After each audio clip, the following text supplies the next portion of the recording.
Bienvenue dans l'émission Franck Ramarson également, bonjour. Bonjour Prisca et bonjour à tous nos auditeurs. Une seule question, Franck.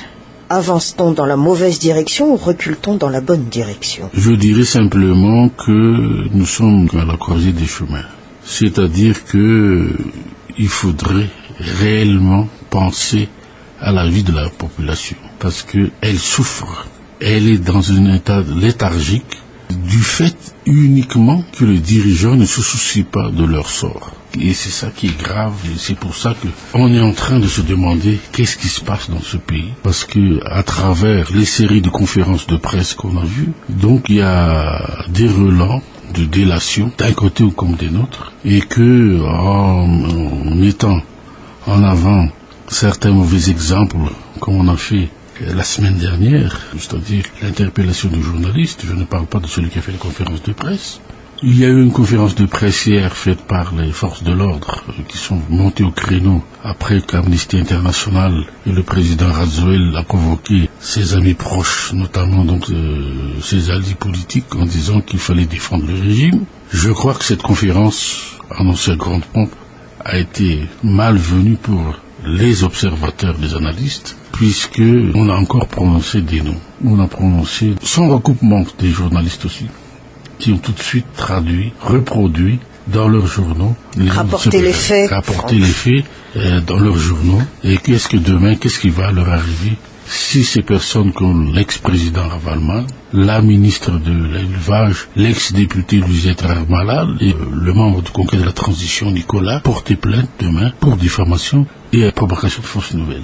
Là encore, on peut mettre en avant la fameuse loi 90-031 et l'ordonnance 90-033, même si elles sont désuètes, puisque ce sont, comme je l'ai dit, on l'a écrit dans notre journal, on est en train donc de manipuler des textes qui n'en valent plus la peine et qui doivent être mis en jour pour donc sanctionner des confrères la semaine dernière, et on s'attend aujourd'hui aussi qu'il y aura le même principe qui va être appliqué si ces personnes-là ont été prononcées par la gendarmerie, par les officiers de la gendarmerie, vont demain ester en justice. Dites Franck Ramarson, mais alors qu'est-ce que la population doit retenir en fin de compte? La population, qu'est-ce qu'elle a retenu? C'est-à-dire que c'est un spectacle à laquelle ils sont conviés, là elle est conviée plutôt, et je dirais que c'est une sorte de désolation, puisque personne ne se soucie, comme j'ai dit au départ, de leur sort. Donc il y a l'inflation galopante partout, donc le riz augmente, le prix du paddy.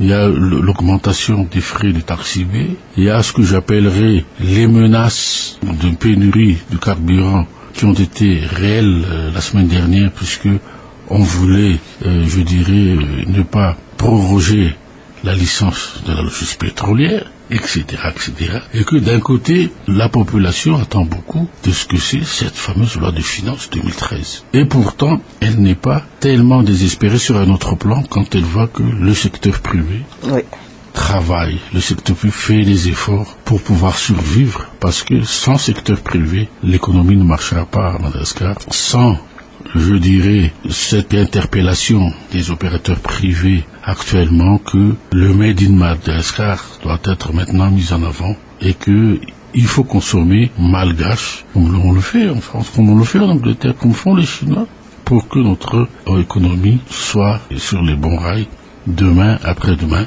pour qu'on puisse avoir un taux de croissance équivalent aux pays d'Afrique. Oui, alors, question... Qui croire et qu'espérer? Qui croire? Ça, vous l'avez bien dit, parce que un confrère a écrit hier, par exemple, concernant ce qu'on a dit au départ. Est-ce que la parole d'un gendarme, au moins celle d'un talangamine, est-ce qu'elle a une valeur? Parce que ce n'est pas une parole d'évangile aussi. Parce que, comme on dit, nos confrères qui ont été convoqués à la gendarmerie l'ont appris à leur dépens. Deuxièmement, quand on dit que effectivement il y a eu mort d'homme dans le sud, que c'était tous des dalles mais pas des innocents, donc c'est les gendarmes qui le disent. Donc effectivement, il n'y a aucun recoupement de la part donc de ce qui se passe ici à Tana, mais je pense que c'est l'interprétation d'Amnesty International qui a provoqué tout cela. Mais qui a fait réagir donc les forces de l'ordre, mais ça aurait été plus judicieux dans ce cas-là, puisque c'est une opération de sécurisation, une opération de police, donc la police judiciaire qui devait faire une conférence de presse. Il fallait donc demander à un procureur qui aurait été chargé de cette opération de le faire devant le public. Qu'espérer? Donc moi, je dirais simplement, ma conclusion est claire là-dessus. Jusqu'à présent, l'opération a été un échec, puisque où est passé M. Rémy Nabil? C'était, je crois, l'objectif demandé, l'objectif souhaité par tout le monde, la population comprise. Où est M. Rémy Nabil? Et après, on discutera demain du bilan. Et qu'espérer alors? Espérer dans le sens où... élection. Qui est d'abord un apaisement, une stabilité de la situation politique, une meilleure sécurité, et les élections se passeront dans des circonstances favorables, et que on demande d'abord aussi maintenant à ce que les candidats fassent surface, et puis donc se découvrent, pour que la population malgache, comme on l'a dit la dernière fois, sache avec qui elle va marcher dans les 4-5 prochaines années. Ce qu'on regrette jusqu'à présent, c'est qu'on ne connaît pas le candidat, les candidats plutôt, on ne connaît donc pas les programmes et surtout leur nouvelle rotation idéologique de ce pays. Dans les 6 mois, après les 6 mois, jusqu'à présent, personne n'en pique mot. Parce qu'on est encore focalisé sur la politique politicienne.